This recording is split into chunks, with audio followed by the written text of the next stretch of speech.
Assalamualaikum warahmatullahi. Alhamdulillah. Alhamdulillahillazi hadana lihaza wa ma kunna linahtadi laula an hadanallah. Ashhadu an la ilaha illallah wahdahu la syarika lah. Wa ashhadu anna Muhammadan abduhu wa rasuluh. Wassalatu wassalamu Muhammad ibn Abdillah wa ala alihi wa sahbihi ajma'in. La hawla wa la quwata illa billah. La hawla wa la quwata illa billah. La hawla wa la quwata illa billah.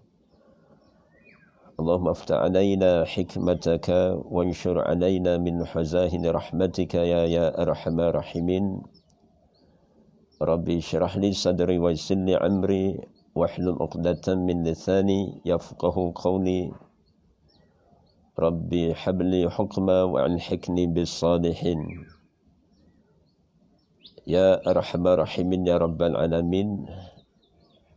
Sekalian para pencinta dan penuntut ilmu yang dikasihi dan dimuliakan Allah Subhanahu wa taala,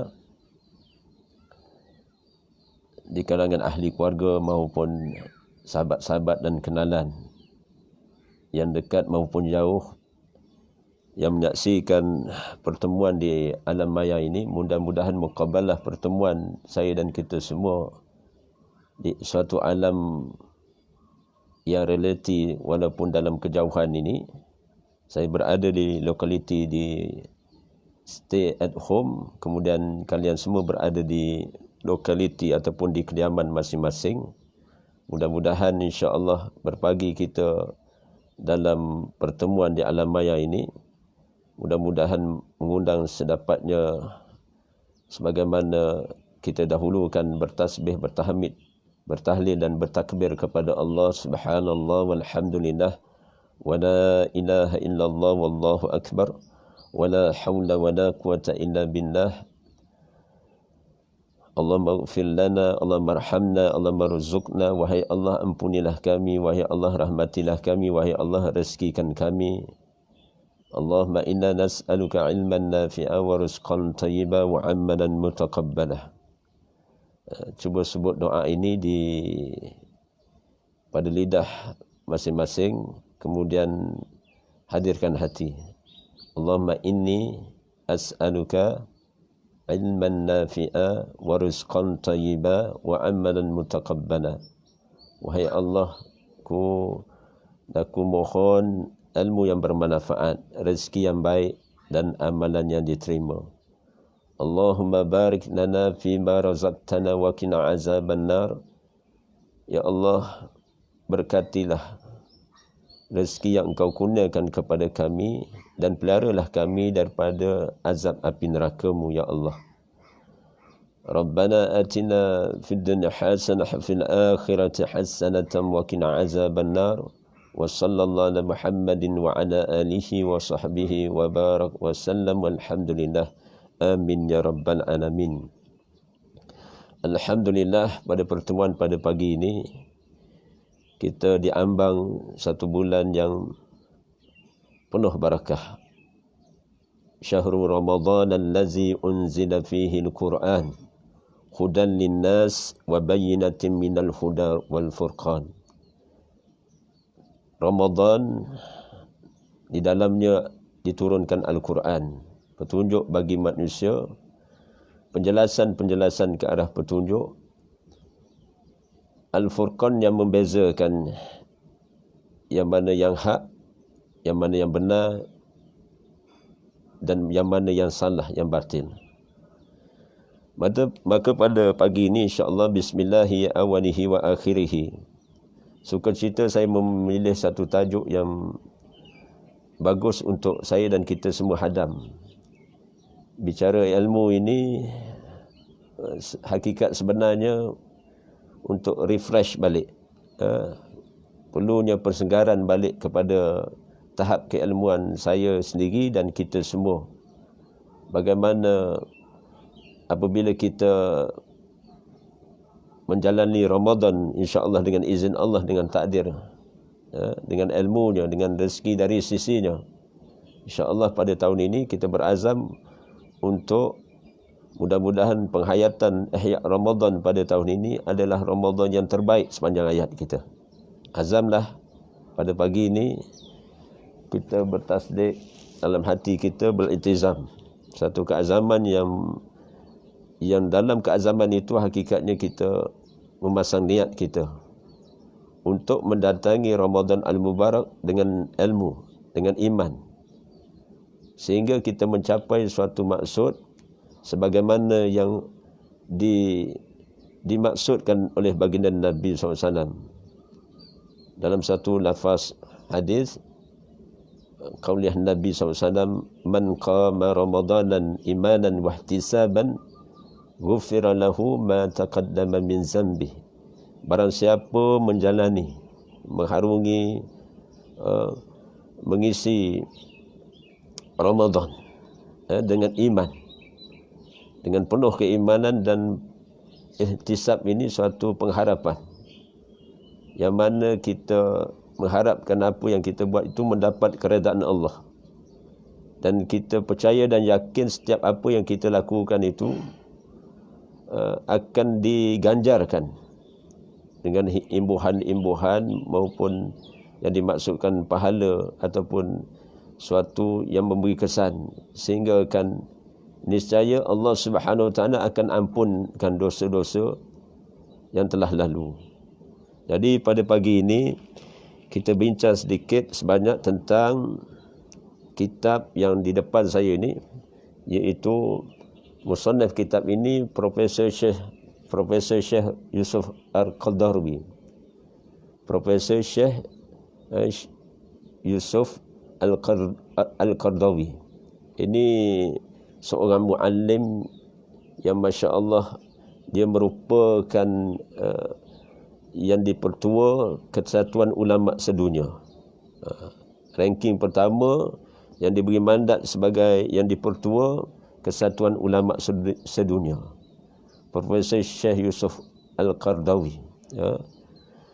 Subhanallah, kitab ini bila saya semak balik, kita dapati betapa banyak manfaat isi kitab ini, kerana pada jilid 1 dan jilid 2, sesiapa yang ada kitab ini, kitab yang membincangkan tentang fatwa-fatwa. Kitab ini menyatakan tentang fatwa, iaitu fatwa-fatwa yang dikemukakan oleh Profesor Syekh Yusuf Al-Qardawi. Dalam jilid 1 dan 2 ini, bagaimana isi kitab ini akan menghuraikan persoalan berkaitan dengan Al-Quran, tafsir Al-Quran, hadis Rasulullah SAW, termasuk juga bab akidah, bab bersuci, solat, zakat, sedekah, puasa, zakat fitrah, haji dan umrah. Maka pagi ini saya memilih tentang bab yang menyatakan puasa. Kita puasa ni. Kerana apa? Pentingnya kita apabila hampir kepada Ramadan ini, seumpama kita ada niat untuk seumpama pasangan yang ada hajat untuk bernikah. Pasangan yang ada hajat untuk bernikah, tentulah dia perlu membuat persiapan. Persiapan secara ilmu. Bila nak menikah, kena masuk kursus menikah, bukan? Kursus nikah kahwin. Perlu adanya satu ilmu bagaimana untuk merealisasikan tanggungjawab sebagai suami ataupun isteri. Kerana masing-masing ada hak yang telah Allah Subhanahu Wa Taala pinjamkan. Bagaimana apabila pasangan yang berhajat kepada pernikahan, maka mereka masuk kursus ataupun satu seminar untuk seumpama slot kebahagiaan rumah tangga, ataupun memahami secara fikih, secara fiqh tentang beberapa permasalahan hubungan suami isteri, muamalat dan sebagainya. Maka subhanallah, apatah lagi Ramadan ini sebagai suatu yang perlu kita buat persiapan. Persiapan dengan apa? Dengan ilmu kita buat persiapan. Dengan iman kita buat persiapan. Kerana saya ulang balik dalam hadis tadi, man qama ramadanan imanan wahtisaban ghufira lahu ma taqaddama min zambi. Barang siapa menjalani Ramadan dengan iman dan mengharapkan redha Allah, dia memahami betapa Allah akan balasi dia setiap amal perbuatan soleh, amal ketaatan yang dilakukan, maka dengan iman, dengan ihtisab, dengan pengharapan meraih redha Allah, niscaya Allah akan ampunkan dosa-dosanya yang telah lalu. Maka musannaf kitab tentang fatwa ini, itu Profesor Yusuf Qaradawi, ini soal beberapa persoalan. Bagus kitab ini, buku ini dia timbulkan persoalan kemudian jawapan. Jadi bukan saya yang menjawab, bukan saya menjawab, tapi Profesor Syekh Yusuf Qaradawi sendiri akan menjawab persoalan umat ini tentang beberapa persoalan tentang hukum ataupun yang berkaitan dengan hal-hal yang berkaitan dengan puasa, penghayatan ihya Ramadan. Maka saya memilih beberapa persoalan yang sesuai untuk saya sendiri hadam dan kita semua dapat manfaat pada pencerahan musannaf kitab ini. Persoalannya tentang kesan-kesan dosa yang dilakukan ke atas puasa. Maka timbul persoalan pada umat ini. Apakah hukumnya orang yang berpuasa melakukan dosa mengumpat?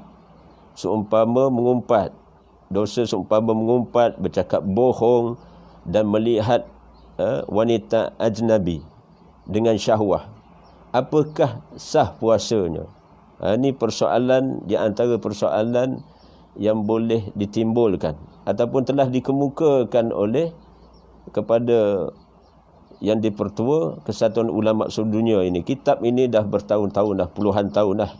Jadi kitab ini itulah pentingnya apabila kita memilih kitab, apabila sesuatu perkara berbangkit, seumpama kita hampir kepada Ramadan, maka kita menelaah kitab itu suatu yang sunnah, satu sunnah yang kita perlu kaji selidik balik. Sebagai apa? Persiapan untuk kita bila masuk Ramadan saja, insya-Allah kita telah bersedia untuk beramal dalam ketaatan kepada Allah. Bukan baru nak masuk gear 3, baru nak masuk gear 1. Saya andaikan maknanya bila Ramadan pada tahun ini, setiap Ramadan yang kita datangi, maka kita seumpama kita dah ada persiapan, kita bila masuk Ramadan dah ada gear 3, gear 4, gear 5 dah. Bukan gear 1. Kesilapan teknikal bagi majoriti umat Islam, bila masuk tanggal 1 malam 1 Ramadan baru dia nak masukkan gear, mula nak ambil kitab Al-Quran, mula nak dibacanya. Sebahagianlah, bukan semua saya sebut, sebahagiannya begitulah keadaannya. Termasuk salatul jamaah, termasuk juga amal-amal kebajikan yang sebenarnya apabila kita dahulukan dengan ilmu kita beramal, dahulukan dengan iman kita beramal, tentulah penambahan baik, nilai tambah pahala di sisi Allah Subhanahu Wa Taala. Taib, merujuk kembali kepada persoalan ini. Apakah hukum orang yang berpuasa melakukan dosa seumpama mengumpat, bercakap bohong ataupun melihat wanita, aurat wanita ajnabi dengan syahwah? Apakah sah puasanya?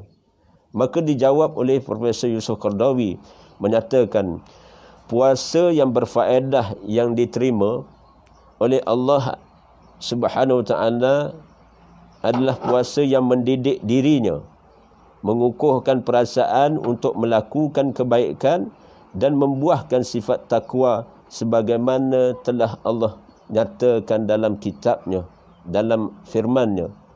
Ba'da a'udzu billahi as-samil 'alim minasyaitonir rajim min hamzihi wa nafthihi wa nafsihi. Inna lillahi wa inna ilaihi raji'un. Taib.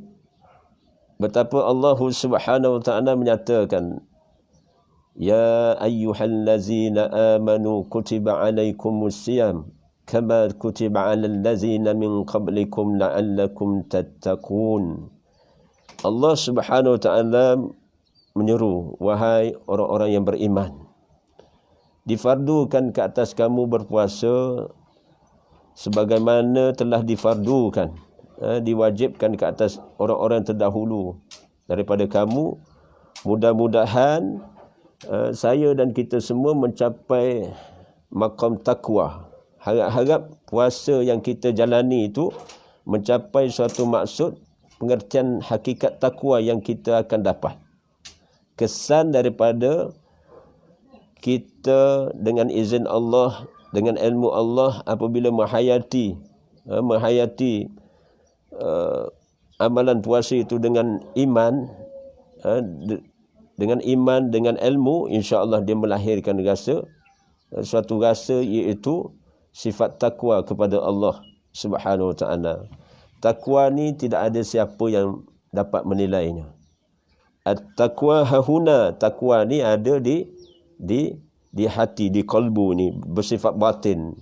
Namun demikian para ulama mensyarahkan takwa ni apabila sampai satu keadaan, tingkatan takwa itu dia akan terjelma, dia akan terselah pada fi'li, perbuatan. Ketika mendengar, seorang yang bertakwa dia akan mendengar perkataan-perkataan ataupun khabar-khabar yang baik. Dia guna pakaikan. Dia guna pakaikan telinga yang mendengar ini untuk dia dengar perkara-perkara yang hasanah, yang mendatangkan kebaikan dunia dan akhirat. Begitu juga maknanya mata. Allah kurniakan mata kepada saya dan kita semua. Mata ni ada suruhan, ada perintah dan ada larangannya. Tu bagusnya seorang alim menyatakan, Dr. Aidah Abdullah Al-Qarni. Dr. Ain Abdullah Al-Qarni menyatakan dalam kitab Ihfazillah wa yahfazka. Jagalah Allah, niscaya Allah akan jaga kamu. Bagaimana dia menyatakan setiap panca indera ni ada perintah dan larang. Termasuklah lidah. Lidah ni. Lidah ni lembut, tapi bila diguna pakai dengan bijaksana, insya-Allah dia sangat bernilai. Sangat bernilai di akhirat nanti. Dan akan berbayar tunai di Yaumuddin, di mahkamah Allah. Namun lidah yang sama ni ada larangan. Ada larangan Allah Subhanahu Wa Taala. Seumpama tadi persoalan tentang bercakap bohong, ataupun berdusta lah, ataupun caci maki, hina, merendah-rendahkan orang tanpa sebab, merendah-rendahkan orang tanpa sebab. Jadi perkataan-perkataan yang keluar daripada lidah ini, maknanya kita kena hati-hati. Hati-hati itulah takwa. Hati-hati itulah takwa. Tapi neraca timbangan atas segala panca indera ini sebenarnya dengan ilmu, berdasarkan Al-Quran dan hadis Nabi sallallahu alaihi wasallam.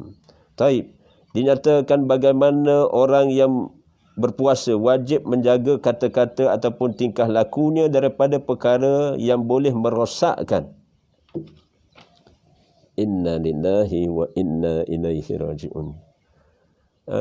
Perkara-perkara yang boleh merosakkan puasanya, agar puasa itu tidaklah hanya tinggal lapar dahaga dan menahan diri sahaja, sedangkan pahalanya tiada.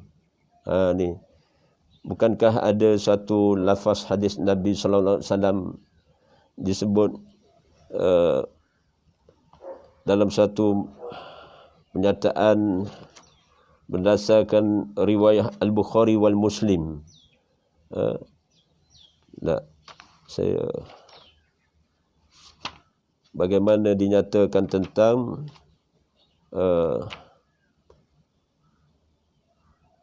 an Abi Hurairah radhiyallahu an qala Rasulullah sallallahu alaihi wasallam, kam min sa'imin laisa lahu illa ju'un wal 'atash. Kam min sa'imin laisa lahu illa ju'un wal 'atash. Betapa ramainya, daripada hadis ini daripada Abu Hurairah radhiyallahu an menyatakan satu maksud lafaz baginda Nabi SAW bersabda, ramai orang yang berpuasa tetapi dia tidak memperolehi apa-apa daripada puasanya, melainkan lapar dan dahaga. pelbagai syarah tentang hadis ini, tapi yang rajihnya berkaitan di antara salah laku orang berpuasa ini apabila ada sumber yang haram dia lakukan. Seumpama contoh, di antara contoh yang dia tidak akan memperoleh daripada apa-apa puasa dia. Dia bersahur dengan sumber pendapatan yang halal. Cakaplah ada buah tamar telah dihadiahkan kepadanya. Kemudian dia maknanya bersahur dengan buah tamar yang telah dihadiahkan kepadanya. Maka rezekinya halal pada waktu itu. Namun demikian ketika dia di waktu siang hari, dia mencari sumber rezeki. Di antara kebanyakan manusia ni ada juga segelintir manusia, maknanya rezeki dia bercampur baur dengan hal yang syubhat. Apatah lagi kalau dia melakukan satu pekerjaan, hasil pendapatan itu sebenarnya hakikatnya kalau perbuatan itu haram, maka haramlah pendapatan itu, sumber pendapatannya. Maka di waktu dia mendapati hasil aktiviti dia, kerja dan sebagainya daripada sumber yang haram, dia berbuka dengan sumber yang sebenarnya yang tidak menepati dengan syariat Allah. Waktu dia berbuka tu sebenarnya walaupun dia berpuasa menahan lapar dan dahaga, tapi dia tidak memperoleh apa-apa daripada puasanya. Kerana dia telah melakukan salah laku, iaitu apa? Iaitu melanggari syariat Allah. Katalah dia puasa satu hal, dia puasa tahan lapar dan dahaga. Kita puasa yang secara sunnah fi'li ni maknanya menahan diri daripada lapar dan dahaga daripada bermula terbit fajar sehingga terbenamnya matahari. Maka kebanyakan hukum zahir ni maknanya kita berpuasalah tu. Tapi siapa yang tahu hakikat kita berpuasa apabila ada di antara manusia ni, insan ini, dia ketika dia melakukan pekerjaan bercampur baur dengan yang haram. Maka subhanallah, seumpama dia mencuri hak orang. Ataupun dia melakukan sebarang aktiviti yang subhanallah apabila bercampur baur hatta perkara yang sumber yang syubhat, subhanallah, maka dia tidak akan memperoleh apa-apa daripada puasanya kerana dia berbuka dengan sumber yang haram. Itu yang dimaksudkan dengan nilai hadis tadi. Namun demikian dinyatakan di sini oleh musannaf kitab ini, iaitu puasa itu adalah perisai. Apabila seseorang di kalangan kamu berpuasa, dia tidak boleh bercakap, yakni bercakap kotor dan melakukan maksiat. Apabila seseorang mencacinya ataupun ingin bergaduh dengannya, hendaklah dia berkata, aku sedang berpuasa. Ini riwayah Imam Bukhari wal Muslim. Puasa ni adalah perisai. Perisai apa? Perisai pada diri kita. Disyarahkan oleh kitab ini bagus. Bagaimana kitab Ihya Ulumuddin ni satu yang boleh kita baca selagi mana ada dalil. Bagaimana syarah dalam kitab Ihya Ulumuddin itu dalilnya tidak lagi daripada batas nas, dalil Quran dan Sunnah, maka terpakailah. Sebahagian di antara syarah kitab Ihya Ulumuddin ni boleh membantu saya dan kita semua memahami tentang hakikat berpuasa itu. Ibadah puasa merupakan suatu pengengkangan dan kebersihan diri serta rahsia melakukannya bergantung kepada individu itu sendiri. Puasa bukanlah suatu amalan yang dapat dilihat seumpama ibadah yang lain. Amalan ibadah lain dapat disaksikan dan diperlihat oleh orang ramai. Sebaliknya, ibadah puasa itu dapat disaksikan melainkan diri dia sendiri ataupun Allah Subhanahu Wa Taala, dan bersama saksi yang lain, iaitu kiraman katibin ya'lamuna ma taf'alun. Dua malaikat yang mulia yang mencatat amalan manusia yang mana dia mengetahui apa yang dilakukan oleh manusia itu. Subhanallah, ibadah puasa itu dapat disaksikan oleh, pertama saksinya Allah, dua malaikat Allah, ketiga diri dia sendiri sebagai saksi, diri dia sendiri tu, mata yang melihat amal perbuatan dia sendiri, telinga yang mendengar, hatta lidah dia bercakap, ataupun tangan dan kaki semua menjadi saksi diri dia sendiri. Oleh yang demikian, puasa adalah amalan batin yang berbentuk kesabaran semata-mata. Kesabaran semata-mata. Saya minta sekejap excuse untuk cukupkan makna keperluan.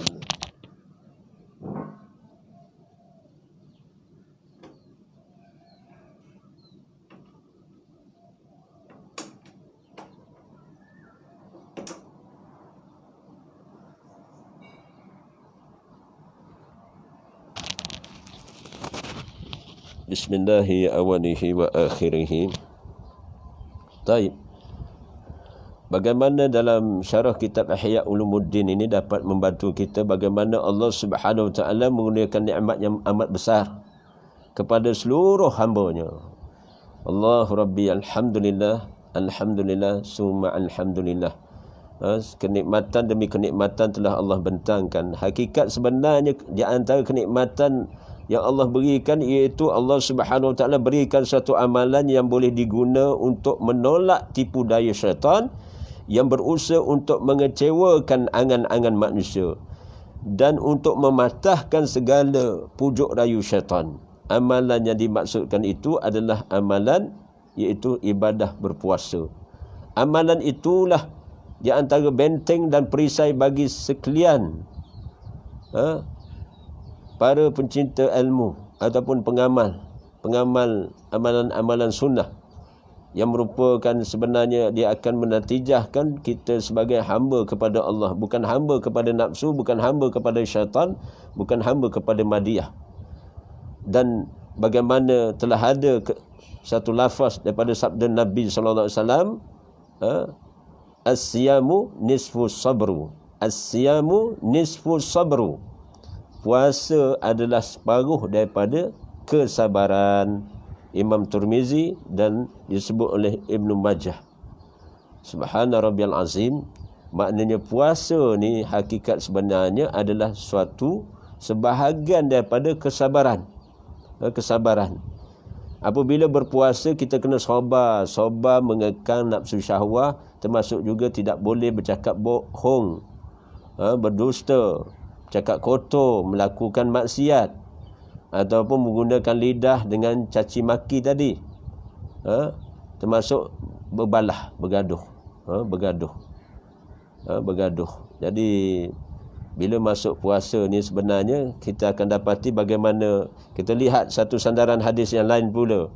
Satu hadis yang diriwayatkan oleh Jabir radhiyallahu an menyatakan, apabila engkau berpuasa, pendengaran, penglihatan dan lidahmu juga hendaklah berpuasa daripada berkata dusta dan dosa. Jadikanlah puasamu tenang dan jangan jadikan hari engkau berpuasa sama dengan hari engkau tidak berpuasa. Inna lillahi wa inna ilaihi raji'un. Secara ilmu, ini sebagai satu flashback balik ataupun refresh balik. Secara ilmu, tentulah kita kena terima hakikat bulan Ramadan, syahrul Ramadan dengan bulan di luar sebelah bulan Ramadan tidak akan sama. Tidak akan sama kerana apa? Ada rahsia bulan Ramadan tu. Hikmah kita beramal tu ketika dalam Ramadan. Baik. Nanti saya kukuhkan tentang dalil hikmah, maknanya betapa bernilainya Ramadan Al-Mubarak itu dengan bulan yang lain. Tak akan sama. Maknanya apa-apa saja amal kita lakukan dalam Ramadan dengan luar Ramadan, sama ada amal ketaatan ataupun amal maksiat, nilainya tidak akan sama. Nilainya tidak akan sama. Kerana apa? Ada berdasarkan keterangan hadis. Keterangan hadis, Masya Allah, betapa Ramadan Al-Mubarak penuh barakah. Penuh barakah. Tadi saya ulang balik, jangan jadikan, Rasulullah pesan tu, Rasulullah pesan berdasarkan satu lafaz hadis daripada Jabir radhiyallahu an menyatakan, jangan jadikan hari kamu berpuasa dengan hari kamu tidak berpuasa sama je. Maknanya bila masuk Ramadan tadi, kita di luar Ramadan ni dah pasal niat, takkan samalah amalan kita. Dari segi iman, dari segi amal takkan sama. Kita kena usaha sampai maknanya kita benar-benar yakin dengan janji Allah dan Rasul ini. Dan diisyaratkan tadi, apabila kamu berpuasa, pendengar telinga untuk mendengar, penglihatan dan lidahmu hendaklah turut berpuasa. Maknanya semua anggota-anggota yang tadi, panca indera kita ataupun termasuk juga pendengaran, termasuk juga lidah, hendaklah berpuasa daripada berkata dusta. Maknanya berpuasa, kekang nafsu syahwat ni daripada berkata dusta dan melakukan dosa. Dan Rasulullah isyaratkan, jadikanlah puasamu tenang. Allahu Rabbi, malang sungguh sesiapa yang berada dalam Ramadan jadi tak tenang. Ni sebagai satu peringatan, tazkirah buat saya dan kita semua. Bila sesiapa termasuk diri saya dan kita semua berada dalam Ramadan, jangan sampai tahap maknanya hati tak tenang. Namun demikian, kalau tak tenang jugalah, subhanallah, bila tak tenang juga, maknanya kena istighfar, taubat kepada Allah di awal Ramadan lagi. Tapi kita kan dah ada ilmu sikit sebanyak ada, masing-masing dah ada ilmu. Tentulah nak boleh membuahkan suatu amal ketaatan, sebenarnya dia kena bersih dulu benda yang dalam ni. Kena bersih sikit sebanyak dulu supaya ada ruang yang boleh masuk. Ini soal batin, soal hati ni. Biar ada ruang yang boleh masuk. Bila kita keluarkan benda-benda yang kotor, ada ruang pada hati kita itu, waktu itulah ilmu, iman baru masuk dengan baik, dengan lebih beradab, lebih tertib dia. Biar ada ruang, jangan tak ada ruang. Tu yang tak ada ruang, bukti yang saya kata tak ada ruang dalam hati ni, apabila maksiat dilakukan berterusan sehingga hati ni jadi zulumat, jadi gelap. Itu ramai di antara Muslim tidak berpuasa di bulan Ramadan. Ada pula yang berpuasa pada siang ni menahan lapar dan dahaga, tapi tidak beramal dengan amal ketaatan, seumpama meninggalkan solat. Masih ramai juga lagi. Sebelum ini track record bagaimana subhanallah, ada yang berpuasa tapi sebahagiannya tidak solat 5 waktu, ataupun tidak sempurna solat mereka. Itu satu hal juga di kalangan manusia ini, di kalangan insan ini. Ada pula maknanya puasa. Tadi puasa, maknanya segolongan insan ini dia puasa tidak menyempurnakan solat, ataupun puasa tidak menutup aurat dengan sempurna bagi wanita. Kena ingat kaum nisa semua, kaum wanita semua, perempuan semua, sama ada isteri kepada suami, ataupun ibu kepada anak-anak, ataupun dia sendiri, the person lady, seorang yang dia credibility dia, maknanya seorang perempuan, dia seorang perempuan, maka dia kena jaga waktu dia puasa itu. Sebenarnya dalam masa yang sama dia kena wajib menutup aurat. Kerana hukum menutup aurat ini samalah kewajipan seumpama berpuasa tadi. Samalah kewajipan hukum dia seumpama wajib kita menunaikan solat 5 waktu.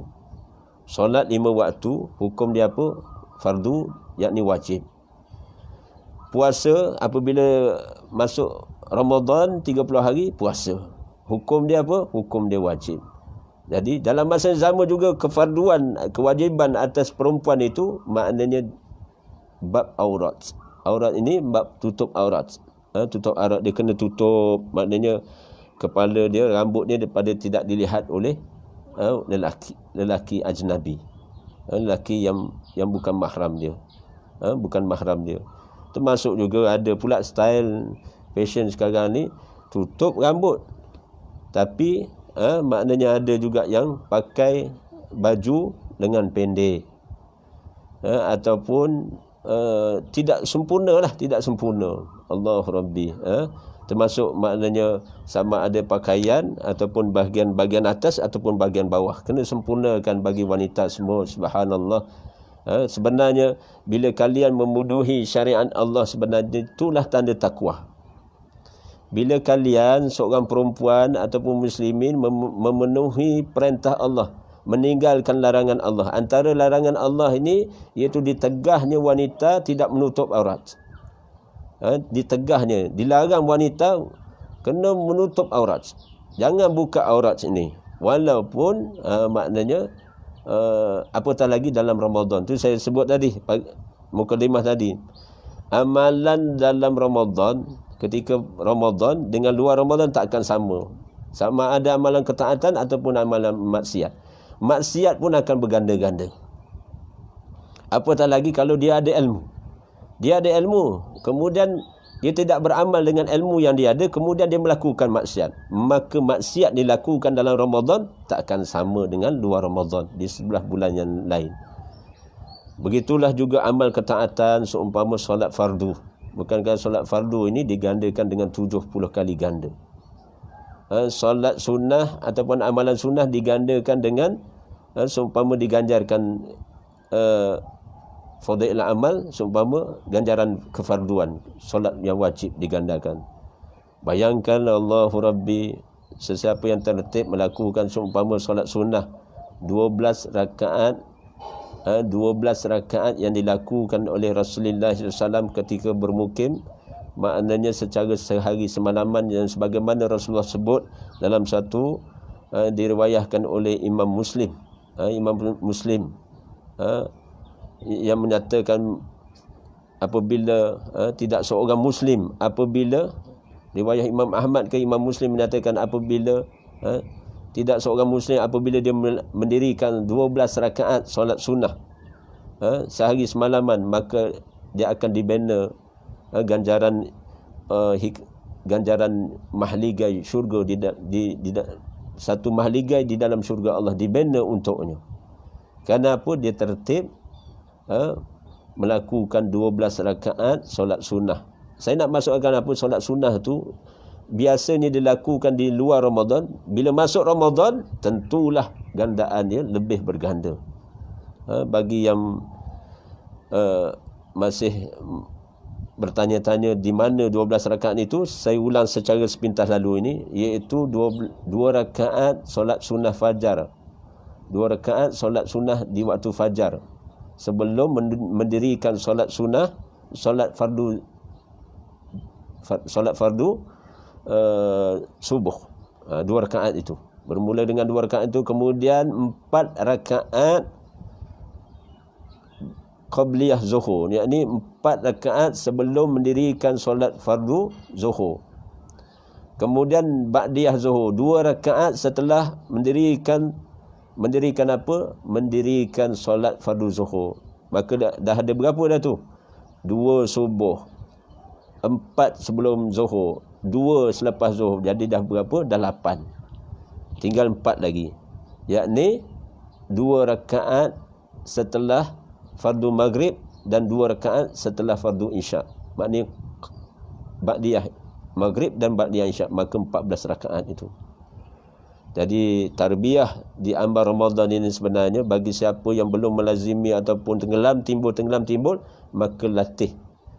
Latihan bagi dia sebagai maknanya dia tu praktikal, bukan nak kata latih sebagai olok-olok, tidak, tapi dia terus praktikal. Biasakan amalan sunnah.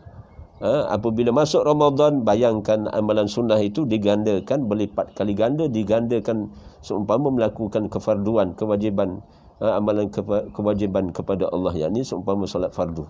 Subhana rabbiyal azim. Dan dinyatakan di sini bagaimana tentang keuntungan betapa besarnya keutamaan puasa itu dengan kita memahami suatu maksud hadis Rasulullah sallallahu alaihi wasallam, demi Rabb yang jiwaku dalam kekuasaannya, demi Rabb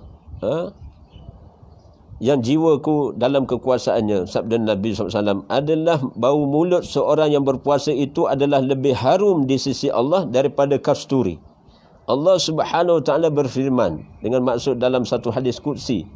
Dalam satu hadis qudsi ini bagaimana Allah Subhanahu Wa Taala berfirman, sesungguhnya mereka itu meninggalkan nafsu syahwah, makan dan minum kerana aku. Sesungguhnya puasa untukku dan aku juga memberikan balasan untuknya dan kebaikan dan dibalas 10 kali ganda. Riwayah Imam Bukhari wal Muslim. Ini sahih, sahih, hasan. Nak menyatakan apa? Allah Subhanahu Wa Taala menyatakan suatu firman-Nya dengan lafaznya, sesungguhnya mereka itu, yakni orang-orang yang berpuasa ni, meninggalkan nafsu syahwah. Meninggalkan nafsu syahwah. Biasanya dia makan, minum, breakfast, lunch, hour, waktu siang hari. Tiba-tiba dia berpuasa dengan maksud dia meninggalkan. Dia tahan nafsu dia daripada makan, minum kerana dia memenuhi tuntutan perintah Allah. Dia lakukan puasa itu, dalam masa sama hakikatnya dia meninggalkan nafsu syahwah makan dan minumnya. Kerana apa? Kerana Allah. Sesungguhnya puasa waktu itu Allah sendiri ganjarkan, Allah sendiri mengisytiharkan, announcement rasmi daripada Allah Azza wa Jalla sendiri menyatakan sesungguhnya puasa sedemikian itu merupakan puasa untukku dan aku akan memberikan balasan untuknya dan kebaikan yang dibalas 10 kali ganda. Subhana rabbiyal azim. Allahumma salli ala Muhammad wa ala alihi wa sahbihi wa barik wa sallim. Maknanya apa? Inilah peluang saya dan kita semua. Inilah peluang saya dan kita semua, betapa Allah Subhanahu Wa Taala mengurniakan satu amalan, satu kenikmatan yang besar. Yang untungnya siapa? Yang untungnya kita sebagai pengamal Al-Quran dan Sunnah ini. Dengan maksud kita menjunjung perintah Allah, dalam masa sama kita meninggalkan larangan-larangan Allah, dan kita tinggalkan larangan makan dan minum di waktu siang hari itu kerana Allah. Dan letak kita lakukan suatu amal ni lillahi ta'ala. Bila satu amal kita buat lillahi ta'ala, sebenarnya hakikatnya dia ada kekuatan. Kekuatan hakikat kekuatan itu sebenarnya pada mana? Di kehidupan kita ni. Kalau nak daripada atas sampai ke bawah lah, kekuatan tubuh badan kita ni, biasanya orang ramai yang menyangka kekuatan ini apabila kita tengok seorang itu dia guna tenaga sekuatnya untuk melakukan satu aktiviti. Dia seorang yang berbadan sasa, abang sadar, ataupun perempuan yang ada tenaga, mana dia buat aktiviti, dia boleh buat macam-macam aktiviti berdasarkan tenaga yang diguna pakai itu. Namun demikian harus diingat, maknanya betapa bila mana Allah menghendaki, Allah beri kekuatan, satu kekuatan dalaman, iaitu kekuatan hati untuk beramal. Jadi di antara yang boleh kita undang kekuatan hati ni dengan doa. Doa pertama, kita mohon ampun kepada Allah. Astaghfirullah, la ilaha illallah, huwal hayyul qayyum wa atubu ilaih. Ataupun kita kerap membaca istighfar astaghfirullah. Apatah lagi waktu pagi sekali kita baca, waktu petang sekali kita baca sayyidul istighfar. Allahumma anta rabbi la ilaha illa anta khalaqtani wa ana abduka wa ana ala ahdika wa wa'dika mastata'tu a'udzu bika min syarri ma sana'tu wa abu'u laka bi ni'matika alayya wa abu'u bi dzambi faghfirli fa innahu la yaghfiru dzunuba illa anta. Allahu Rabbi. Betapa hikmahnya sayyidul istighfar itu bila kita hayati, maknanya kita ni mengaku Allah sebagai Rabb kita. Kemudian kita mengaku kita ni sebagai hamba dia. Dan kemudian dalam masa sama dalam sayyidul istighfar ni kita mengenangkan, kita mengakui betapa nikmat Allah ni, segala nikmat Allah ni yang tidak terungkap. Sebenarnya kita kena syukur, wajib syukur kepada Allah Subhanahu Wa Taala. Dan dalam masa sama kita rendahkan hati kita, minta kepada Allah, wa a'udzubika maknanya minta perlindungan Allah daripada pemeliharaan atas dosa-dosa yang kita lakukan. Sayyidul istighfar di luar Ramadan dengan Sayyidul istighfar dalam Ramadan tidak akan sama. Tu untungnya, maknanya siapa yang buat amal ini dia istiqamahkan saja. Hikmah sesiapa yang mencapai satu makam waqanitin, maknanya orang-orang yang tetap taat. Tetap taat, dia akan beruntung bila masuk dia Ramadan, dia tidak kekok untuk beramal dah. Kerana apa? Dia telah istiqamahkan. Dan ada satu rahsia, apabila kita mendatangi Ramadan, jangan kita lupa, subhanallah, suatu anugerah kurniaan Allah. Dalam Ramadan yang penuh barakah tu ada satu kemuliaan yang azim. Allah ni Al-Azim. Maka ada satu kemuliaan yang begitu azim, kurniaan Allah dalam setahun berlaku sekali. Jumhur ulama menyatakan perkara itu berlaku setiap tahun. Walaupun ada ulama yang terpencil menyatakan ada satu berlaku sekali je. Tapi yang rajih jumhur ulama menyatakan perkara itu berlaku secara tahunan. Iaitu apa? Apabila Allah sendiri mengisytiharkan dalam surah Al-Qadar. Surah Al-Qadar. Lailatul Qadri khairum min alfi syahr. Malam kemuliaan itu lebih baik daripada 1000 bulan. Lebih baik, khairum min alfi syahr. Saya telah sebut dalam bicara 1.0 di amal Ramadan, khairum min alfi syahr itu lebih baik. Lebih baik. Rupanya setiap apa ayat-ayat yang kita baca, sama ada satu surah ataupun ayat-ayat yang kita baca, maupun zikir ataupun doa, dia tidak akan sama. Dalam Ramadan nilainya jauh berganda-ganda dalam timbangan neraca, timbangan amal Allah berbanding dengan di luar Ramadan. Jadi biasa-biasakan sebut berdasarkan satu Imam Tirmizi ataupun Imam Tirmizi menyatakan, barang siapa yang mengungkapkan, sesiapa yang mengungkapkan seumpama subhana rabbiyal azim, subhanallah, subhana rabbiyal azim wa bihamdih. Cuba sebut subhanallahil azim wa bihamdih.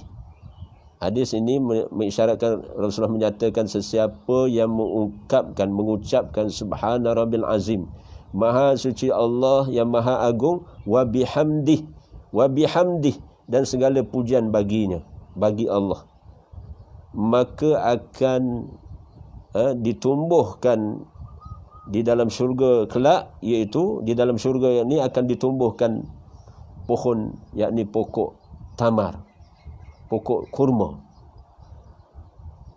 Dan ada ulama mensyarahkan banyak mana yang kita sebut dengan mendapat kerajaan Allah, maka banyak itulah Allah akan bina.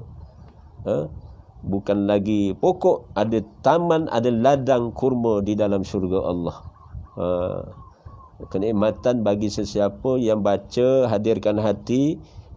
Nilai yang kita lakukan di luar Ramadan, bila masuk amalan itu berupa lafaz, seumpama tasbih sehingga mengagungkan Allah dan mensucikan Allah dan berterima kasih kepada Allah, syukur nikmat Allah, tidak akan sama. Bila masuk Ramadan, tentulah maknanya timbuhan itu berganda-ganda besarnya pada lafaz kita. Maka di sini dinyatakan lagi tentang kesan dosa yang kita lakukan ketika Ramadan, ketika ihya Ramadan. Sabda Nabi SAW dengan mafhum hadis, sesiapa yang tidak meninggalkan tutur kata yang dusta, maka Allah tidak akan menerima hajatnya, yakni puasanya, walaupun dia meninggalkan makan dan minum. Riwayat Bukhari wal Muslim dan Ashabus Sunan, dinyatakan dalam beberapa susunan kitab hadis. Subhanallah, dengan maksud apa? Dikiaskan Allah tidak menerima hajat tu termasuk puasa.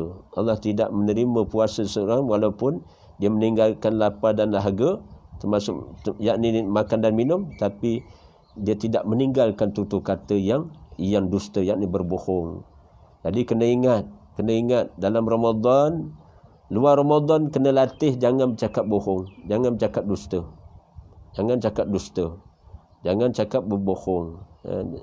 Itulah bila satu amal itu bila jadi tabiat, bila suka berbohong maka berbohong. Waliyazbillah. Satu amal ni saya nak sebut, jangan sampai dia jadi tabiat. Bila dah jadi tabiat, susah nak tinggal. Macam orang beginilah, macam orang tabiat dia merokok. Jadi dia suka merokok. Maaf bagi muslimin, dia suka merokok. Jadi yang payah nak tinggal dia pasal tabiat tu sendiri. Tabiat suka merokok. Jadi bila tabiat suka merokok, bila makan saja, dia akan, tabiat dia apa? Kerana lepas makan tu automatic sistem dia akan duduk, dia macam nak bertenang, tapi dia akan pergi ke satu sudut, dia akan ambil tu, dia tiup, dia hembus dan hembus. Kerana apa tu? Kerana dia jadi tabiat lah. Dia jadi dah satu tabiat. Bila tadi tabiat, berterusan itu jadi pokok yang tegar. Namun demikian, secara ilmu, Kementerian Kesihatan bagi garis panduan. KKM di Malaysia ni bagi garis panduan 10 langkah yang boleh dilakukan oleh sesiapa yang berhajat untuk mengurangkan rokok dan meninggalkan rokok. Salah satu di antaranya bab niat. Niat maknanya dia ada niat nak meninggalkan sesuatu yang tidak disukai oleh hatta dinasihati oleh ulama, dikeluarkan fatwa dah rokok ni hukum dia haram. Bukan makruh dah, hukum dia peringkat fatwa kebangsaan maupun beberapa negeri ni hukum dia haram. Maka keharaman itu kita merasakan itu satu larangan Allah. Kerana telah difatwakan begitu, maka kita lakukan nak meninggalkan sesuatu yang haram ni kerana Allah. Kuatkan hati itu kerana Allah. Ni apa tadi yang saya maksudkan di antara bicara yang telah saya sampaikan, kekuatan bagi hati, niat kerana Allah. Bila niat kerana Allah, insya-Allah mudah amal tu untuk dilakukan. Apa lagi itu dinasihati oleh pakar-pakar yakni yang bidang perubatan ini, mereka menyatakan bila makan jangan duduk lama tempat makan itu. Jangan biasakan bila makan automatik maknanya mula nak merokok dan sebagainya. Jadi maknanya lari kepada satu keadaan dengan apa? Buat aktiviti yang lain. Seumpama kita biasa merokok, bila lepas makan bagi muslimin, sebahagian muslimin ambil benda-benda yang seumpama mengunyah sesuatu yang boleh menggantikan apa biasa yang kita buat. Bagi lelaki bagi muslimin yang biasa buat, maknanya dia biasa tabiat begitu, maka dia ambil sesuatu. Makan seumpama dia makan halia keping yang dibuat jeruk tu, boleh makan. Kerana pada halia apa yang ada pada buah nenas itu ada remedi, ada penawar untuk menawari detox balik, maknanya buang nyah toksin balik. Dan ada penawar-penawar yang boleh nyah, termasuk juga minum air. Perbanyakkan minum air bagi orang yang merokok ni, mudah-mudahan dia merupakan cleanser. Air mineral, termasuk air suling ini juga, terutamanya air mineral, air yang daripada RO sistem ataupun Kowe dan sebagainya. Air itu subhanallah, minumlah waktu sebelum tidur, minumlah setelah bangun tidur, kemudian setengah jam sebelum minum ataupun setengah jam lepas makan minum, insya-Allah dia akan jadi satu cleanser, penyuci bagi toksin ataupun benda-benda yang tidak berkenaan dalam darah dan sebagainya. Taib. Dalam perbincangan pada pagi ini, persoalan tadi undur balik bagaimana hukum orang yang berpuasa apabila melakukan dosa. Maka telah disyarahkan oleh Profesor Yusof Qaradawi dalam kitab ini, dan dinyatakan, Yusof Qaradawi menyatakan pada pandangan kami, yakni jika kami tidak berpendapat, jika kami dengan maksud apa? Pada pandangan kami, bagaimana Profesor Yusof Qaradawi menyatakan dalil tentang Sayyidina Umar berkata bahawasanya puasa itu bukanlah menahan diri daripada makan dahaga sahaja, dan bagaimana puasa itu bukanlah menahan diri daripada makan dan minum sahaja, tetapi mesti juga menghindarkan diri daripada berkata dusta dan perkara-perkara yang batil yang melalaikan. Sebagaimana yang telah dinyatakan oleh Sayyidina Ali, yang telah saya nyatakan tentang hadis yang bagaimana dinyatakan oleh Jabir radhiyallahu anhu, menyatakan apabila kamu berpuasa, pendengaran, penglihatan dan lidahmu juga hendaklah berpuasa daripada berkata dusta, dan jadikanlah puasamu tenang, dan jangan jadikan hari engkau berpuasa sama dengan hari engkau tidak berpuasa. Dan Abu Zar Al-Ghifari menyatakan, apabila engkau berpuasa, hendaklah engkau menjaga puasa engkau sekadar mana yang engkau mampu lakukan. Itu yang dinyatakan. Dan kita lihat bagaimana ganjaran bagi orang berpuasa ini, kerana puasa ini yang tadi disebut as-siyamu nisfu sabru. Puasa itu sebahagian daripada kesabaran. Maka Allah Subhanahu Wa Taala berfirman dalam suratul Zumar. Suratul Zumar ayat yang ke-10, Allah Subhanahu Wa Taala menyatakan, ba'da a'udzubillahi samil alim minasyaitonir rajim min hamzihi wa nafthihi wa nafsihi, innama yuwaffas sabiruna ajrahum bighairi hisab.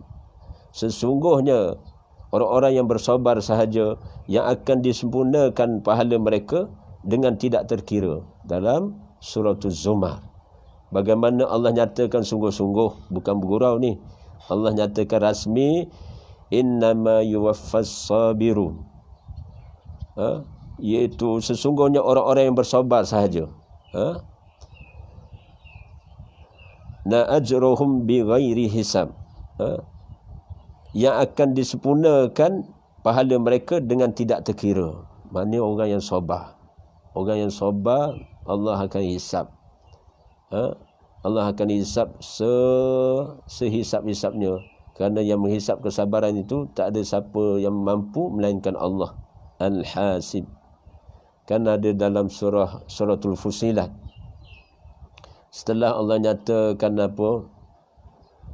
Ba'da a'udzubillahi samil alim minasyaitonir rajim min hamzihi wa nafthihi wa nafsihi.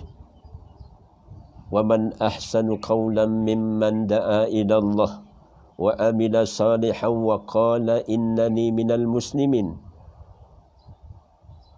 Wala wa man ahsanu qawlan mimman da'a ila Allah wa amila salihan wa qala innani minal muslimin. Wala tastawil hasanatu wala sayyi'ah. Idfa' billati hiya ahsanu fa idzal ladzi bainaka wa bainahu adawatun ka'annahu waliyyun hamim wa ma yulaqaha illa allazina sabaru. Tu kenikmatan Allah anugerahkan kesabaran yang tinggi. Allah Subhanahu Wa Taala, hanya saja Allah akan beri kepada orang-orang tertentu tahap kesabaran ini. Iaitu bagaimana dinyatakan wa man ahsanu qawlan mimman da'a ila Allah. Siapakah yang lebih baik daripada perkataan yang menyuruh seorang itu kepada takarub ila Allah, dekatkan diri kepada Allah. Dalam masa sama dia melakukan amal yang soleh. Kemudian dia tunduk dan patuh kepada Allah. Dan Allah nyatakan pada surah Fusilat itu, ayat berkaitan dengan bagaimana tidaklah sama tidak sama tentang kebaikan dan kejahatan tu, tidak sama. Kejahatan adalah satu kejahatan, kebaikan adalah satu kebaikan. Yakni pahala adalah satu nisbah. Dosa pun adalah satu nisbah. Jadi yang membezakan dosa dan pahala ni sebenarnya siapa? Orang yang Allah khabarkan berdasarkan ilmunya. Jadi kita orang menuntut ilmu ni kena memahami apa tu dosa secara ilmu. Kemudian kita beriman dengan tuntutan atas kewajipan kita meninggalkan dosa. Termasuk juga apatah lagi kita kena tahu apa itu pahala, amal-amal yang mendatangkan pahala. Maka sejauh mana kita mengetahui secara ilmu amal-amal yang mendatangkan pahala, masya-Allah, insya-Allah kita akan bermotivasi untuk melakukan amal-amal ketaatan. Subhanallah. Dan dinyatakan bagaimana tadi untuk mengukuhkan perbincangan pada pagi ini, iaitu ibadah puasa merupakan tentangan kepada musuh Allah. Tentangan yang dimaksudkan adalah tentangan daripada syaitan. Cara syaitan menghasut manusia adalah melalui nafsu syahwah. Syahwah itu berpunca daripada jalan makan dan minum. Jadi puasa boleh menindas gerakan musuh Allah Subhanahu Wa Taala dan juga sebagai pertolongan untuk menegakkan agama Allah. Datangnya pertolongan Allah bergantung kepada pertolongan manusia kepadanya. Subhana rabbiyal azim nak menyatakan cabaran bagi orang yang berpuasa apabila dia ada tentangan daripada musuh. Jadi sekiranya sesiapa yang nak memperoleh hakikat puasa, dia kena berdepan dengan musuh secara ilmu. Kita tak boleh tidak dalam kehidupan ini, memang kita diuji Allah dengan musuh kita. Satu musuh kita yang rasmi adalah nafsu syahwah. Nafsu syahwah amarah, termasuk nafsu syahwah yang tingkatannya lawamah. Nafsu lawamah tidak dijamin syurga. Nafsu mutmainnah baru dijamin syurga. Yang rasminya berdasarkan ayat Allah, ya ayyatuhan nafsul mutmainnah irji'i ila rabbiki radiyatan mardiyah fadkhuli fi ibadi wadkhuli jannati. Itu nafsu mutmainnah. Jadi kesan daripada puasa, kita mempunyai satu keadaan, iaitu kita berpeluang untuk mengubah keadaan nafsu kita ni. Wallahu alam hakikatnya bagaimana sekarang, termasuk nafsu saya ni. Kita boleh berusaha dengan ilmu, dengan iman, kemudian beramal, subhanallah, mengubah nafsu itu menjadi satu makam tingkatan nafsu mutmainnah. Itu tadi berdasarkan hadis tadi, lafaz hadis, jadikanlah puasa kamu tenang. Itu nafsu mutmainnah itu. Jadi insya-Allah bila kita buat persiapan dengan ilmu, dah baca kitab, baca dengar pencerahan, maknanya sementara di ambang Ramadan ini, seumpama saya ulang balik tadi, macam orang nak nikah dah, dia kena tahu hukum, dia kena tahu adab dan akhlak, untuk dia merealisasikan dia sebagai pasangan kepada pasangannya, untuk dia mendirikan rumah tangga. Setelah diijab kabulkan itu, maka subhanallah, dia menikmati kenikmatan dia bersama pasangannya. Begitulah kita menghadap dengan Ramadan ini. Kita hampir kepada Ramadan ini, kita dah ada ilmu, dah ada yang saya dan kita kena insafi sejauh mana tahap perasaan kita sekarang ni. Bila Ramadan makin hampir, ada rasa apa sebenarnya? Ini titik persoalan. Sekarang ni bila Ramadan semakin hampir, rasa apa? Kalau tak ada rasa apa-apa, Ramadan ni dah hampir tak sampai seminggu dah nak mendatangi Ramadan, tiba-tiba tak ada rasa apa. Nothing. Sesiapa yang merasai perasaan nothing, tak ada apa-apa, maka dia kena beristighfar dan memohon ampun kepada Allah, taubat kepada Allah. Satu lagi maknanya perasaan, iaitu perasaan di atas pagar. Perasaan dia Ramadan, dia tahu Ramadan mendatangi dia. Cuma persoalannya bagaimana keadaan hati dia, perasaan dia, feeling dia ketika Ramadan nak hampir menjelang. Maknanya dia rasa saja dia buat relax, tak ada. Relaxnya dia tahu Ramadan ini penuh ada keberkahan, Ramadan al-Mubarak. Tapi dia statik, dia stay, supaya stay at home.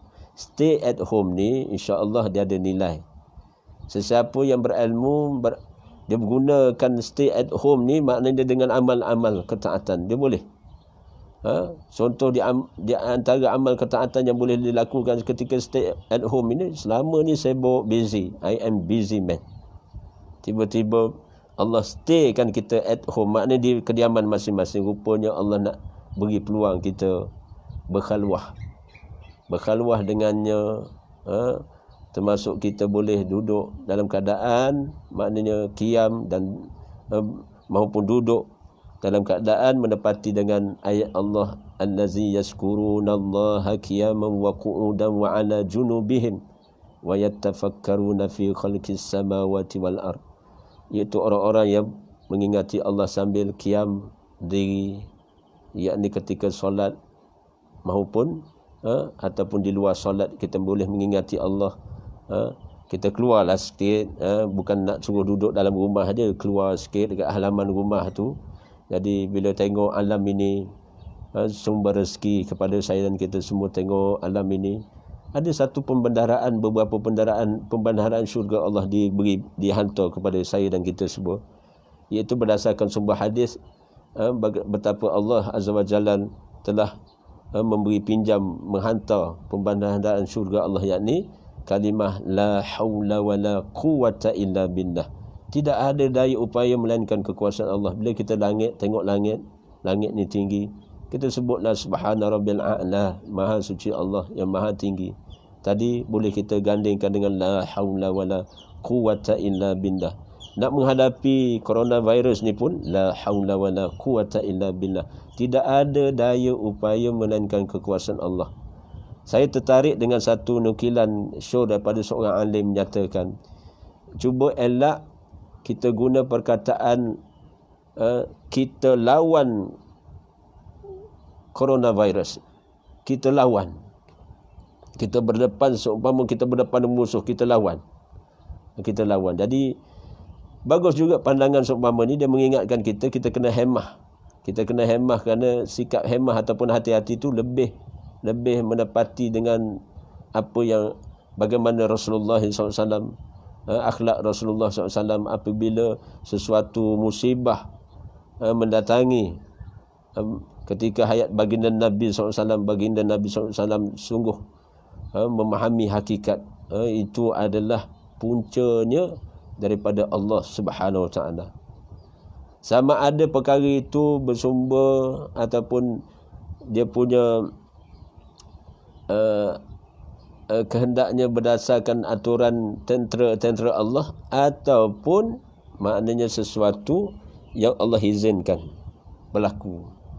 Jadi coronavirus ni sesuatu yang Allah izinkan berlaku, dan kita letak di atas suatu akidah, kita menyatakan maknanya Allah ni maha bijaksana.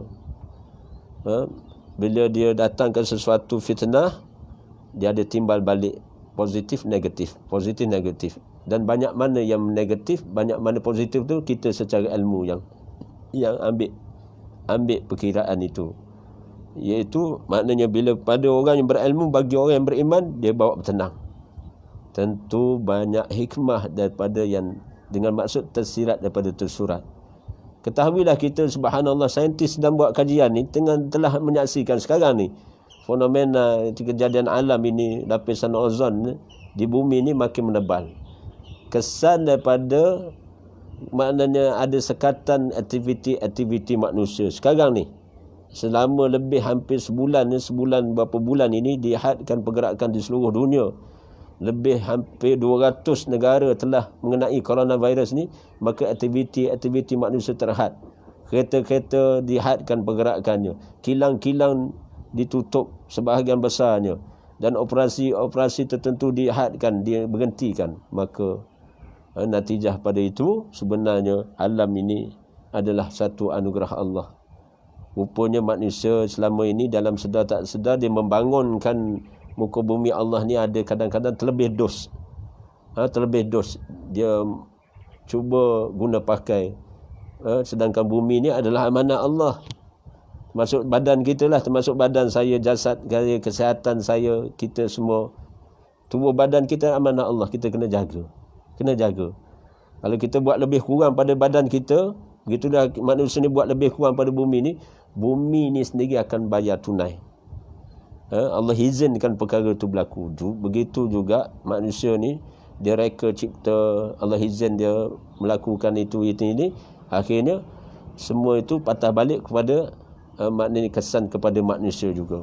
Apatah lagi secara halus perkara yang boleh Allah tentukan qadarnya, dengan ketentuannya Allah nak manusia menginsafi keagungannya, kebesarannya. Dengan makhluk yang halus ni pun manusia surrender, angkat tangan ni tak. Berapa Perdana Menteri di beberapa buah negara sekarang ni dalam keadaan yang mereka surrender. Termasuk di Itali, di beberapa buah negara, maknanya mereka surrender, angkat tangan, kami dah tidak mampu buat apa-apa melainkan berserah pada suatu kuasa yang berada di langit. Dan beberapa hari yang lepas viral, bukan, kedengaran semula suara azan berkumandang Allahu Akbar di masjid-masjid di sekitar di beberapa wilayah di Itali. Maknanya selama ni dihadkan dan sebagainya. Rupanya kita kena mentakzimkan Allah Subhanahu Wa Taala. Jadi khulasahnya pada pagi ni, subhanallah, subhana rabbiyal azim, maknanya tentang penghayatan Ramadan Al-Mubarak, sebenarnya kita kena buat persiapan secara ilmu dan kita akan beramal secara beriman kepada Allah, kerana tuntutan iman itu ada terbukti dalam surah Al-Baqarah ayat 183. Ya ayyuhallazina amanu kutiba alaikumusiyam. Maknanya apa tu? Wahai orang yang beriman, wahai orang-orang yang beriman, difardukan. Allah suruh orang yang beriman, orang yang percaya dan yakin dengan asalnya kalimah tauhid kepada Allah, la ilaha illallah. Bila kalimah ini kita telah sebut, sebenarnya dia suatu tanggungjawab kita kena junjung. Al-wala' wal bara', taat setia kita, tunduk dan patuh kita mentaati dan kita bagi kesetiaan kita kepada Allah yang satu. Jadi subhanallah, jadi apa yang Allah suruh tu kita lakukan sebaiknya. Begitu hakikat tentang kehidupan di bumi yang sementara ni, kita ni menginap atas muka bumi Allah Rabbul Alamin. Jadi tempat tumpangan Allah berhentikan kita, Allah transitkan kita di bumi ni. Kita nak ke mana lepas ni sebenarnya? Nak ke mana yang ramai-ramai ni? Dan sebenarnya kita nak ke mana? Memang waktu ini kita, sebelum ini kita boleh ke hulu ke hilir. Kemudian kita, waktu ini tak pernah hayat saya sampai dikenakan stay at home ini. Kemudian lepas ini kita nak ke mana? Kalau orang tanya kita nak ke mana, kamu asal daripada mana? Katalah saya lahir di Keluang Johor, asal daripada Johor, I am Johorian. Tapi sebenarnya kita ni asal mana? Kita ni asalnya daripada benih Nabi Adam AS dan Hawa, bonda kita. Masya Allah, kita daripada benih syurga Allah. Benih syurga Allah. Jadi bila kita benih daripada benih syurga Allah, bukankah maknanya Allah Subhanahu Wa Taala bentangkan dunia ini sebagai tempat transit kita diam, untuk kita duduk diam, melakukan dalam masa sama kita bukan sekadar duduk, Allah bangkitkan kita, Allah suruh imarahkan bumi ini dengan amalan-amalan ketaatan dan sebagainya. Dan dalam masa sama kena hati-hati jaga larangan-larangan Allah Subhanahu Wa Taala, sebagaimana ada larangan ketika Nabi Adam AS. Tapi itulah hikmahnya, Allah turunkan hikmah itu, maknanya Allah izinkan perkara itu berlaku, maknanya dimakannya buah kuldi yang maknanya telah ditegah. Jadi kesan daripada itu maknanya suatu hikmah daripada Allah, kita tercampak atas muka bumi ini. Benih kita, termasuk saya dan kita semua, berada di bumi ini. Rupanya bumi ini transit. Jadi sebenarnya hakikatnya telah diketahui orang yang telah mati. Allah Rabbi, orang yang berada di alam barzah sana, di tanah kubur sana, di alam barzah sana, mereka telah menyaksikan janji Allah. Melakukan amal-amal ketaatan, maka dibayar tunai sekian-sekian banyaknya. Dalam surah Zalzalah bukan? Dalam surah Zalzalah, ba'da a'udzubillahi minasyaitonirrajim min hamzihi wa nafthihi wa nafsihi. Disebut apa? Faman ya'mal misqala zarratin khairan yarah wa man ya'mal misqala zarratin syarran yarah. Adapun orang yang maknanya disebut apa? Adapun orang yang melakukan amal sebesar zarah, amal kebajikan sebesar zarah, akan diperlihatkan baginya. Begitu juga orang yang melakukan amal kejahatan sebesar zarah akan diperlihatkan. Dalam kitab amalan ini akan tertunai berbayar. Jadi saya dan kita semua tak akan rugi, berazamlah, beriltizam, insya-Allah dengan ilmu, dengan iman kita beramal soleh-solehah, takwa di sisi Allah dalam Ramadan, tarbiyah dengan Ramadan. Kita lantiklah panel-panel penasihat kita. Saya syorkan di hujung ni lantik panel-panel penasihat kita. Bermula sekarang, sebelum ini dah ada mungkin sebahagian orang, sebenarnya panel penasihat yang kita kena dahulukan, iaitu Allah. Allah yang memberi petunjuk dan hidayah. Dan dialah, kerana dia yang menciptakan kita, dalam masa sama dia beri petunjuk dan hidayah dengan wasilah dengan ilmu Quran dan hadis-hadis Nabi SAW ini. Maka Allah panel penasihat syariah kita yang pertama. Kemudian hadis-hadis Nabi itu. keterangan hadis Nabi itu, mana hadis itu menjadi penasihat kita. Rasulullah SAW menjadi penasihat kita walaupun Rasulullah telah meninggalkan kita, meninggalkan kita, telah wafat, namun hidup di sisi Allah. Allahumma salli ala Muhammad wa ala ali Muhammad. Kemudian maknanya siapa yang menjadi penasihat kita? Oleh kerana para awliya, mana para Nabi dan Rasul Allah telah kembali ke rahmatullah, iaitu para ulama. Para ulama. Ulama ini sifat mereka, iaitu di antara sifat mereka takut. Cari ulama yang takut kepada Allah. Guru, ada guru, di antara guru itu maknanya kita boleh berguru dengan ramai guru, tapi dalam masa yang sama kita boleh itibak sunnah, yang bagaimana kita tengok sifat kesolehan seseorang guru ini. Kita boleh jadi contoh. Dan kita kena lapang dada, mungkin kerana setiap ulama ni ada, bukan semua maksum. Hatta para sahabat tidak maksum, hanya Rasulullah yang maksum. Begitu juga ulama. Namun demikian, walaupun ulama tidak maksum, kita memuliakan ulama, menghormati para ulama. Kerana Rasulullah sendiri, semasa hayat hidup Rasulullah sendiri, Rasulullah mengisyaratkan, kamu akan bersama dengan orang yang kamu kasih, orang yang kamu sayang, orang yang kamu cinta di akhirat nanti. Kalau di antara insan ini dia cintakan, dia suka artis, maka dia akan bersama dengan artis. Artis. Mudah-mudahan sebahagian daripada artis dan kebanyakan artis Allah beri taufik hidayah. Dan saya lihat bagaimana artis pun telah kembali kepada fitrah agama Allah. Mereka juga Masya Allah, mereka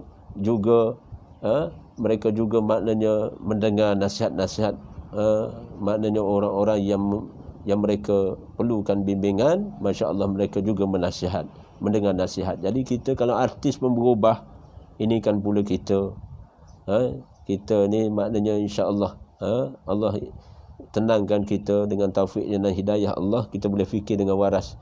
Maknanya kita ada panel penasihat di kalangan para asatizah, dan asatizah tu sendiri kena amanah. Jangan dia ambil kesempatan pula, tu tazkirah buat para asatizah, para muallim-muallimah, orang yang berilmu ni dia kena beramanah dengan ilmu Allah, termasuk diri saya dan kita semua. Jadi subhana rabbiyal azim. Saya rasa cukuplah pada pagi ini bicara ini 2.0. InsyaAllah kita akan sambung 3.0 ataupun berapa sampai ke berapa lah. Wallahu alam. Selagi mana Allah izinkan, insyaAllah kita boleh bersama di alam maya ini. Tak ada lain melainkan saya cagarkan bicara ini demi ilahi, kerana Allah tak ada apa pun manfaat, melainkan saya yakin apa yang telah saya kemukakan ini, apabila sandarannya berdasarkan ilmu Allah dan menepati dengan hadis-hadis Nabi SAW, saya dan kita semua tak akan rugi. Yang mendengar pun dapat ilmu, dapat manfaat ilmu, bila mana beramal dengan ilmu itu. Jadi 5-10 minit ini saya nak buka soalan, sila. Kalau di kalangan para penonton, sahabat maupun pengenalan ini ada soalan, boleh kemukakan. Saya tempoh 5 minit, 10 minit ini, kerana perbincangan kita ada bercampur baur dengan fiqh maupun tafsir maupun hadis. Ada soal persoalan fiqh, boleh kita tanya. Boleh, sila nak tanya, boleh tanya. Saya bagi ruang pertanyaan 5 ke 10 minit ini. Mudah-mudahan sebelum itu, maknanya saya sendiri tanya. Kita macam kaedah tadi, uslub tadi, bila seseorang bertanya kepada Yusuf Qaradawi tentang satu hukum, maka Profesor Yusuf Qaradawi menjawab dalam kitab fatwanya berkaitan dengan pertanyaan itu. Ini satu cabang untuk kita mendapat jawapan yang baik daripada orang-orang yang berpengetahuan agama ni. Wallahu alam. 5 minit yang terakhir ni kalian boleh tanya apa yang sesuai. Jadi ada ucap terima kasih, kemudian ada ucap juga alhamdulillah, masya-Allah. Mudah-mudahan ucapan itu termaktub dalam kitab amalan masing-masing, yang mana apabila Allah redha ucapan kita, insya-Allah maknanya berat dalam timbangannya. Fa amma man sakulat mawazinu fa huwa fi insyatir radiyah. Selalu saya ulang sebut kalimah ini kerana apa? Maknanya apabila beratnya timbangan amal, beratnya timbangan amal, pada amal seseorang itu, Masya Allah, dia akan diberi kesenangan, kemudahan. Berat timbangan amal itu dalam dia melakukan amal-amal soleh, solat taqwa dan ikhlas, maknanya sebenarnya termasuklah saya sebut tadi kalimah ataupun ayat-ayat Al-Quran sebenarnya berat pada timbangan amal kita. Jadi kita tidak akan rugi, ambil tempoh, maknanya bukan senang. Nak sabar dalam ketaatan ini bukan senang, melainkan Allah yang tolong, Allah yang bantu kita, Allah beri taufik dan hidayah kita. Cuma kita beradab dengan Allah, maknanya kita rendahkan hati kita. Walaupun saya dan kita semua ada ilmu sikit sebanyak, kita hanya share, dan kita tak akan rugi. Kita share tu atas maksud untuk hebahkan salam. Kemudian maknanya tentu dalam banyak bicara itu, dalam 45 minit 1 jam itu, Masya Allah, ada benda yang kita boleh simpan save, kita boleh simpan dan kita boleh download pada diri kita sendiri. Maka kita, yang penting dalam masa yang sama kita mempertingkatkan ilmu kita, mendalami ilmu dari masa ke semasa. Kemudian insya-Allah bila kita ada ilmu, bertambahnya iman kepada Allah Subhanahu Wa Taala, dan insya-Allah dengan nasihat-nasihat para alim ulama, insya-Allah kita akan terdidik di sisi Allah Subhanahu Wa Taala. Wallahu alam. Jadi cukup sekadar ini, mudah-mudahan terima kasih atas perhatian, dan saya tutup dengan satu saranan, satu syur ataupun satu yang telah ditinggalkan khazanah oleh baginda Nabi SAW berdasarkan daripada Abu Darda. Abu Darda radhiyallahu an menyatakan baginda Nabi SAW membaca satu ayat dalam surah Taubah pada waqaf yang pada ayat yang akhir sekali. Ada satu ayat dalam surah Taubah yang ayat yang akhir sekali, ayat 129. Baginda Nabi SAW dalam riwayat ini membaca dengan bilangan 7 kali di waktu pagi dan petang. Di waktu pagi dan petang Rasulullah membaca hasbiyallahu la ilaha illahu alaihi tawakkaltu wa huwa rabbul arsyil azim. Hasbiyallahu la ilaha illahu alaihi tawakkaltu wa huwa rabbul arsyil azim. Hasbiyallahu la ilaha illahu alaihi tawakkaltu wa huwa rabbul arsyil azim. Cukuplah Allah bagiku, tidak ada ilah yang diibadahi melainkan dia, dia kepadanya aku menyerahkan diri, aku bertawakal. Wa huwa rabbul arsyil azim, dialah yang memiliki arasy yang tinggi, yang agung. Hasbiyallahu la ilaha illahu alaihi tawakkaltu wa huwa rabbul arsyil azim.